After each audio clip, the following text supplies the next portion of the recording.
बहुत सारे पेरेंट्स मुझे ये पूछते हैं कि डॉक्टर हमें कुछ ऐसी मेडिसिन्स बताइए जो हम घर पे हमेशा रखें, ताकि बच्चे को अचानक से अगर कोई प्रॉब्लम हो तो हम उसे दे पाएँ। क्योंकि बच्चों में ऐसा अक्सर होता है कि अचानक से उनको बुखार आ जाता है, गिर जाते हैं, चोट लग जाती है, या फिर उनको सर्दी खांसी बुखार अचानक से हो जाता है। कभी भी कोई भी प्रॉब्लम बच्चों में अचानक से हो सकती है। तो ऐसी सिचुएशन में कौन सी मेडिसिन्स पेरेंट्स को घर पे रखना चाहिए, जिसकी मदद से डॉक्टर से मिलने से पहले वो बच्चे को रिलीफ दे सके थोड़ी देर के लिए, ताकि डॉक्टर को दिखाने से पहले बच्चे को थोड़ा आराम आ जाए। तो इस वीडियो में मैं डिस्कस करने वाला हूं कि कौन से ऐसे मेडिसिन हमें हमेशा अपने घर पे रहनी चाहिए। तो इसमें दो बातें मैं पहले ही बता दे रहा हूं कि अगर जो भी मेडिसिन मैं बता रहा हूं, इन मेडिसिन को आपको घर पे रखना है, बट इनका यूज़ आपको उनकी डोज डॉक्टर से कंफर्म करके ही करना है। और दूसरी चीज़, जब भी आप यूज़ कर रहे हो स्टोर करके, अगर आपने घर पे दवाई रखा है तो दवाई की एक्सपायरी डेट चेक करने के बाद ही आप दवाई को यूज़ करो। कभी भी बिना चेक किए अगर यूज़ करोगे तो गलती से भी पुरानी एक्सपायरी डेट की दवाई, एक्सपायर्ड हुई दवाई आप देने का रिस्क रहता है। तो घर पे जो दवाई आपने बहुत लंबे समय से रखा है, अगर आप बच्चे को दे रहे हैं तो देने से पहले उसकी एक्सपायरी डेट ज़रूर चेक कर लें। और बात का ध्यान रखना बहुत ज़रूरी है कि ये जो भी दवाइयाँ हैं या घर पे जो भी दवाइयाँ हैं, उनको बच्चों की पहुंच से दूर, उनकी रीच से दूर लॉक करके रखें, ताकि बच्चे उसे खुद से कभी ना ले पाएँ और उसको सेफ रखे, बच्चों की रीच से बाहर रखे। तो सबसे पहली मेडिसिन मैं जिसकी बात करने वाला हूँ वो है पैरासीटामॉल। तो पैरासीटामॉल जो नंबर 1 दवाई है बुखार की, जो पूरे दुनिया में सबसे इम्पॉर्टेंट बुखार की दवाई है। जब भी बच्चों को बुखार आता है तो हम पैरासीटामॉल देते हैं। पैरासीटामॉल, कैल्पॉल, क्रोसिन, डोलो या अलग अलग नाम से आते हैं। बच्चों के लिए जो पैरासीटामॉल है उसकी 3 प्रिपरेशन आती है। एक ड्रॉप आती है, जैसे कि कैल्पॉल की ड्रॉप आती है 100 mg पर ml वाली। फिर उसकी सिरप भी आती है 120 mg पर 5 ml वाली सिरप आती है, और 250 मिलीग्राम्स पर 5 ml वाली भी सिरप आती है। तो ये अलग अलग स्ट्रेंथ में आती है। तो आपको पता होना चाहिए कि आपके पास कौन सा पैरासीटामॉल है, और उसके बेसिस पे हम डोजिंग करते हैं। पैरासीटामॉल की जो डोज है वो 10 to 15 mg पर मिलीग्राम पर केजी पर डोज होती है, और 6 to 8 आवर्स इंटरवल्स में हम बच्चों को दे सकते हैं। जनरली पैरासीटामॉल का यूज़ हम बच्चों में बुखार के लिए करते हैं, जब टेम्परेचर हम बच्चों को थर्मामीटर लगा के आर्मपिट में, मगर आर्मपिट मतलब जिसको एक्जिला कहते हैं, वहाँ पर अगर हम चेक करते हैं और टेम्परेचर 99 से ऊपर है तो उसको हम फीवर मानते हैं, और उस सिचुएशन में हमें बच्चों को पैरासीटामॉल देना चाहिए। पैरासीटामॉल का यूज़ हमें बुखार के अलावा थोड़ा बहुत पेन में भी हम यूज़ कर सकते हैं बच्चों के लिए। और जो पैरासीटामॉल है हमें 6 आवर्स के इंटरवल में बच्चों को देना चाहिए। अगर आपको पैरासीटामॉल देने के बाद भी आराम नहीं आ रहा है, या फिर 6 आवर्स से पहले पैरासीटामॉल की देने की ज़रूरत पड़ रही है, तो ज़रूर अपने पीडियाट्रिशियन से या डॉक्टर से कंसल्ट करके ही पैरासीटामॉल का यूज़ करें। पैरासीटामॉल की डोज के लिए मैं एक स्पेशल ट्रिक आपको बता देता हूं कि देखिए, जब भी पीडियाट्रिशियन या अभी जो आपके डॉक्टर हैं वो बच्चों को वैक्सीनेशन देते हैं, वैक्सीनेशन जो बच्चों को बहुत फ्रीक्वेंटली लगती है, तो उस टाइम पे हमेशा वैक्सीनेशन के बाद फीवर के लिए डॉक्टर पैरासीटामॉल की डोज लिख देते हैं। तो आप इसका ध्यान रख सकते हो कि अगर बच्चे का वेट अभी उतना ही है जितना पहले था वैक्सीनेशन के टाइम पे, तो आप उसी डोज में पैरासीटामॉल यूज़ कर सकते हो, क्योंकि वो डोज डॉक्टर के द्वारा लिखा रहता है। और अगर बच्चे का वेट उतना ही है जितना वैक्सीनेशन के टाइम पे था, मतलब अगर आपने रिसेंटली वैक्सीनेशन कराया है, तो उसी डोज में पैरासीटामॉल यूज़ किया जा सकता है। तो मगर इसमें हमेशा ये ध्यान रखना है कि जो पैरासीटामॉल की स्ट्रेंथ लिखी है उसको जरूर ध्यान देना है। पैरासीटामॉल 3 स्ट्रेंथ में आती है, पैरासीटामॉल की ड्रॉप भी आती है, और सिरप भी 2 स्ट्रेंथ में आती है, 120 mg पर 5 ml वाली, और 250 mg पर 5 ml वाली स्ट्रेंथ की पैरासीटामॉल की सिरप्स आती हैं। तो उस देख के सही प्रिपरेशन वाली सही डोज में आप पैरासीटामॉल बच्चों के लिए यूज़ करें। पैरासीटामॉल और फीवर की ट्रीटमेंट के बारे में मैंने एक सेपरेट वीडियो बनाया है, बहुत डिटेल वीडियो बनाया है, जिसको आप लोगों ने बहुत प्यार दिया है, बहुत अच्छी तरह से बहुत लोगों ने अप्रिशिएट किया उस वीडियो को। तो वो वीडियो ज़रूर देखें। आपके बच्चों में फ़ीवर को घर पे कैसे हैंडल किया जाता है, कैसे स्पंजिंग किया जाता है, सारी चीज़ें मैंने उस वीडियो में बताया है। तो उस वीडियो को जरूर देखें, उससे आपको बहुत फ़ायदा मिलेगा। दूसरी जो मेडिसिन मैं घर पे रखने के लिए पेरेंट्स को बोलता हूँ वो है नेज़ो क्लियर ड्रॉप। ये एक सलाइन नेज़ल ड्रॉप है। सलाइन नेज़ल ड्रॉप का यूज़ हम तब करते हैं जब छोटे बच्चों की नाक ब्लॉक हो जाती है, और नोज़ ब्लॉक होने की वजह से बच्चों को सांस लेने में दिक्कत होती है, बच्चा दूध पीना बंद कर देता है या चिड़चिड़ा हो जाता है। तो ऐसी सिचुएशन में 1 से 2 ड्रॉप सलाइन नेज़ल ड्रॉप हम दोनों नॉस्ट्रिल्स में डाल सकते हैं। ये ध्यान रखें कि एक नॉस्ट्रिल में डालने के बाद एटलीस्ट 5 मिनट्स ब्रेक देके दूसरे नॉस्ट्रिल में डालें। नेज़ल ड्रॉप कैसे यूज़ करना है, नाक कैसे साफ़ करनी है, इसके भी मैंने एक वीडियो बनाया है, उसका लिंक आपको डिस्क्रिप्शन में मिल जाएगा। उस वीडियो को भी आप ज़रूर देखें।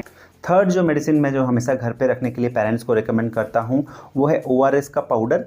ORS का पाउडर बहुत इंपॉर्टेंट होता है बच्चों के लिए। ये डायरिया या वॉमिटिंग के समय पे बच्चों की बॉडी से जो पानी निकल जाता है उसको रिहाइड्रेट करने के लिए यूज़ कर सकते हैं। और इसके अलावा भी फीवर के टाइम पे भी हम बच्चों को हाइड्रेट करने के लिए, थोड़ी बहुत एनर्जी देने के लिए ORS का यूज़ कर सकते हैं। ORS का बच्चों के लिए 2 सैचे आते हैं। एक छोटा सैचे आता है जो 4.4 ग्राम्स का होता है और उसको 200 ml पानी में घोलना होता है। और जो बड़ा सैचे होता है वो 22 ग्राम्स का होता है और उसको हमें 1 लीटर पानी में घोलना होता है। और हमेशा ध्यान रखें कि जब भी आप बच्चों को ORS दे रहे हैं तो साफ़ पानी का यूज़ करें, बॉइल्ड पानी का यूज़ करें। दूसरी चीज़ है, एक बार ORS घोलने के बाद उसको हमको 24 आवर्स में यूज़ कर लेना है। अगर 24 आवर्स यूज़ करने के बाद अगर कुछ अमाउंट लेफ्ट ओवर है, मतलब बचा हुआ जो ORS है, उसको हमें फेंक के फिर से नया ORS बनाना पड़ता है। ORS की डोज बच्चों की एज वाइज कितनी होती है उसको आप स्क्रीन पे देख सकते हैं। स्क्रीन को पॉज करके आप ये देख लीजिए कि छोटे बच्चों को किस एज में कितना ORS हमें देना चाहिए। और ये डिहाइड्रेशन प्रिवेंशन के लिए है। जब बच्चा डिहाइड्रेटेड नहीं है, मतलब बच्चे की डिहाइड्रेशन के साइंस नहीं है, जैसे मुंह का सूख जाना, आंखों से आंसू नहीं आना, पेशाब कम हो जाना, या फिर बच्चे का लेथार्जिक होना, पानी नहीं पी पाना, ये सारी चीज़ें डिहाइड्रेशन की साइंस है। तो अगर ये साइंस नहीं है तो डिहाइड्रेशन प्रिवेंट करने के लिए इतना ORS की क्वांटिटी हम बच्चों को दे सकते हैं। ORS के ऊपर भी मैंने एक स्पेशल वीडियो बनाया है कि जिसमें सारे डाउट्स ORS के बारे में मैंने क्लियर किए हैं कि ORS अगर बच्चा नहीं पीता है तो क्या करे, घर पे ORS कैसे बनाएं, तो उस वीडियो को आप देख सकते हैं। फोर्थ जो मेडिसिन मैं रिकमेंड करता हूं पेरेंट्स को हमेशा घर पे रखने के लिए है वो है आइबुप्रोफेन की सिरप। ये आइबुजेसिक के नाम से आती है। इसमें इंपॉर्टेंट चीज़ ये याद रखना है कि जो फीवर कभी कभी पैरासीटामोल से या कैल्पोल से आसानी से नहीं उतरता है, हाई फीवर आती है, उस टाइम पे हमें आइबुजेसिक का यूज़ करना है। पर जब भी आपको आइबुजेसिक की यूज़ करनी पड़े तो आप प्लीज़ अपने पीडियाट्रिशियन से कांटेक्ट करके या डॉक्टर से कांटेक्ट करके ही आइबुजेसिक की यूज़ करें, क्योंकि इस मेडिसिन का यूज़ करने से पहले आपको बहुत सारी चीज़ों को समझना ज़रूरी होता है। तो आइबुजेसिक को हाई फीवर के लिए या फिर ज़्यादा पेन के लिए हम यूज़ कर सकते हैं। अगर कहीं पेन आती है, स्वेलिंग होती है, तो उस टाइम पे यूज़ किया सकता है, बट अपने पीडियाट्रिशियन से रिकमेंड करने के बाद सही डोज में ही आप आइबुप्रोफेन का या आइबुजेसिक सिरप का बच्चों पे यूज़ करें।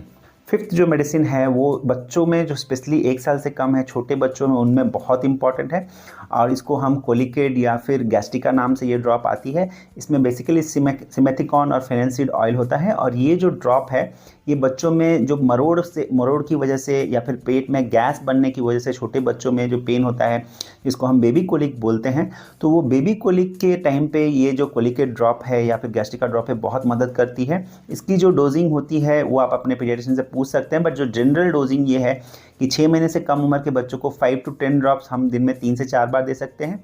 और जो 6 महीने से 12 महीने के बच्चे हैं उनमें हम इस मेडिसिन को 10 से 20 ड्रॉप दे सकते हैं। और जनरली जो बच्चे 1 साल से बड़े होते हैं उनमें अगर पेट में मरोड़ आके दर्द हो रही है तो हम साइक्लोपैम दवाई का यूज़ कर सकते हैं। बट जैसे मैंने बताया कि अगर ज़्यादा दर्द हो रहा है तो डेफिनेटली आपको डॉक्टर को दिखाना है और मेडिसिन को यूज़ करने से पहले आपको ज़रूर अपने पीडियाट्रिशियन या डॉक्टर से कंसल्ट करना है। नेक्स्ट जो मेडिसिन जो पेरेंट्स के पास हमेशा होनी चाहिए वो है ऑन्डेम या फिर एमसेट की सिरप। ये जो सिरप है ये वॉमिटिंग के टाइम पे यूज़ की जाती है। जैसा कि हम जानते हैं बच्चे अचानक से कभी वॉमिटिंग करना शुरू कर देते हैं, उनको फूड पॉइजनिंग हो जाती है या फिर खाना पचता नहीं है तो वो वॉमिटिंग करते हैं, या फिर कोई ऐसी चीज़ खा लेते हैं जिसकी वजह से उनको वॉमिटिंग होती है। तो अचानक से वॉमिटिंग होने के टाइम पे आपके पास ये दवाई होनी चाहिए। ये वॉमिटिंग के लिए यूज़ की जाती है। इसका जो कॉम्पोजिशन है उसमें ऑन्डानसेट्रॉन कॉम्पोजिशन होता है, तो ये ऑन्डानसेट्रॉन की दवाई वॉमिटिंग में काफ़ी इफेक्टिव रहती है।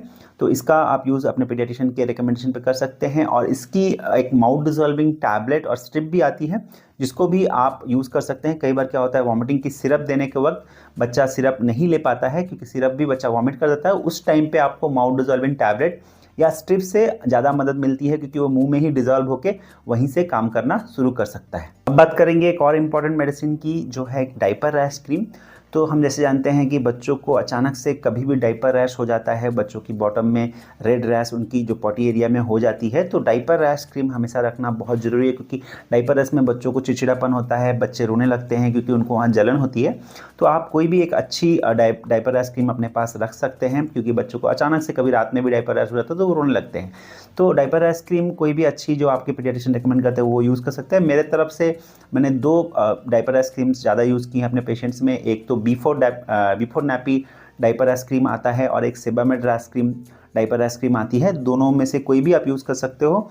ये कोई प्रमोशन नहीं है, बट जनरली पेरेंट्स मुझे बहुत सारे वीडियोस में पूछ चुके हैं कि कौन सा डायपर आइसक्रीम यूज़ करें, तो मैंने जनरली ये रेकमेंड किया। और डायपर आइसक्रीम यूज़ करने के बाद अगर 3 से 5 दिन में आपको कोई फ़ायदा नहीं दिखता है तो ज़रूर अपने पीडियाट्रिशियन से दिखा लें, क्योंकि उस टाइम पे कई बार वहाँ पर इन्फेक्शन होता है, फंगल इन्फेक्शन, जो कि हम अपने से नहीं समझ सकते, तो पीडियाट्रिशियन से दिखा के ही उसको यूज़ करें। नेक्स्ट जो मेडिसिन है वो है विटामिन D3 की ड्रॉप। विटामिन D3 की ड्रॉप बहुत सारे नाम से आती है, अल्ट्रा D3 या जस्टी विटामिन D3 ड्रॉप।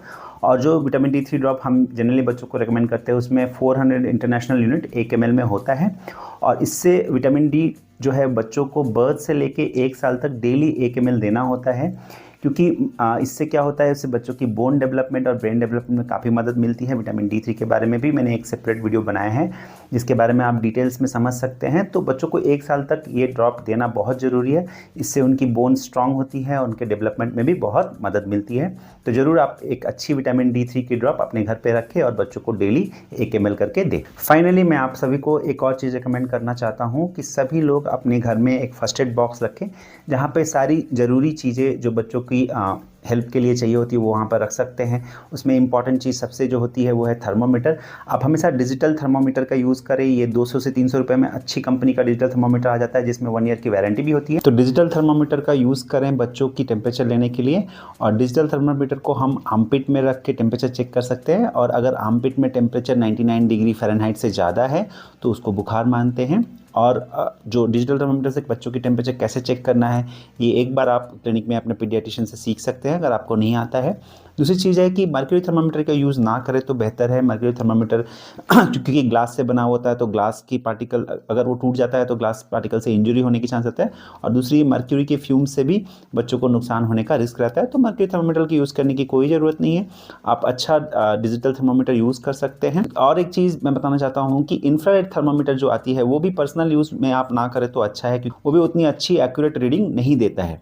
तो मर्क्यूरी थर्मामीटर का और इंफ्रारेड थर्मामीटर का यूज़ ना करें, डिजिटल थर्मामीटर का ही यूज़ करें, जिससे कि आसानी से आप टेम्परेचर मेज़र कर सकते हैं और टेम्परेचर को नोट डाउन करके आप टेम्परेचर चार्टिंग भी कर सकते हैं। टेम्परेचर चार्टिंग करने से आपको पता चलेगा कि बच्चे की फीवर कैसे प्रोग्रेस हो रही है। दूसरी चीज़ जो आप अपने फर्स्ट एड बॉक्स में रख सकते हैं वो है बैंडेड, क्योंकि बैंडेड से कभी भी आपको बच्चे को कट छिल जाता है, मामूली सी कटने या छिलने पे आप बैंडेड लगा सकते हैं। और इसके साथ साथ नियोस्पोरिन एंटीबायोटिक क्रीम भी आप रख सकते हैं, कटने छिलने पे लगाने से वो इन्फेक्शन को प्रिवेंट करता है। इसके अलावा बीटाडिन सॉल्यूशन भी रख सकते हैं अगर घाव को धोने के लिए, या फिर कॉटन की गॉज रख सकते हैं अपने बच्चों की यूज़ करने के लिए। ये सारी चीज़ें आप अपने फर्स्ट एड बॉक्स में रखें। इसके अलावा भी आप कुछ क्लीन मेडिसिन की कैप या फिर जो ड्रॉपर आते हैं वो भी रखें, कि इससे आपको आसानी से अगर बच्चों को दवाई देनी है तो कैप या ड्रॉपर से आप दे सकते हैं, ताकि बच्चे को आसानी से आप वो ड्रॉप्स दे सकें। मैं आशा करता हूँ कि इस वीडियो से आपको कुछ इंपॉर्टेंट मेडिसिन जो हमें बच्चों के लिए घर पे रखनी चाहिए उसके बारे में आपको आइडिया मिल गया होगा। अगर इस वीडियो की जानकारी से आपको कोई भी मदद मिली है तो दूसरे पेरेंट्स के साथ ज़रूर शेयर करें, चैनल को सब्सक्राइब करें, बेल आइकन को प्रेस करना ना भूलें, क्योंकि आगे चल के भी हम बच्चों की हेल्थ के रिलेटेड बहुत सारे इंपॉर्टेंट वीडियो लाने वाले हैं, तो उसकी नोटिफिकेशन आपको मिलती रहेगी अगर आप बेल आइकन को प्रेस करते हैं। Thank you. इस वीडियो में दी गई सारी जानकारी और सुझाव सामान्य स्वास्थ्य जानकारी है। किसी भी सुझाव का उपयोग करने से पहले अपने डॉक्टर की एडवाइस या सहमति जरूर लें।